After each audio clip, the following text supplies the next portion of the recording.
शुभ सकाळ मैत्रिणींनो. तर माझ्या चाललेल्या आहेत मैत्रिणींनो इकडं कापण्या. तर हे बघा मी असं सुरीनं कट करून घेतलेलं आहे आणि ह्या कापण्या आहेत मैत्रिणींनो. तर आषाढ महिन्यामध्ये आखाड तळावा लागतो. आषाढ महिन्यात गावठी भाषेमध्ये आषाढ महिन्याला आखाड महिना म्हणतात गावाकडे. आणि हे बघा ह्या अशा कापण्या केल्यात आणि आता ह्या तळून घ्यायच्या आहे मैत्रिणींनो.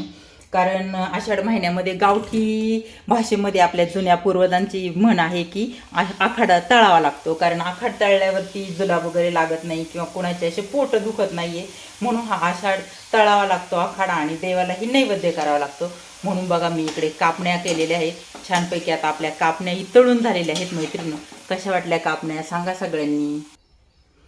अजून इकडे काही तळायच्याही मैत्रिणी बाकी आहेत. इकडे काही तळून ठेवल्यात आणि इकडे बनवलेली आहे ही तेलची, तर गोड तेलची आहे आणि ही कापण्या देखील गुळाच्या बनवलेल्या आहेत म्हणून लालसर दिसत आहेत मैत्रिणीनं. तर देवाचा आजचा खास नैवेद्य आषाढ महिन्यातील तळण आपलं तेलचे आणि कापण्या.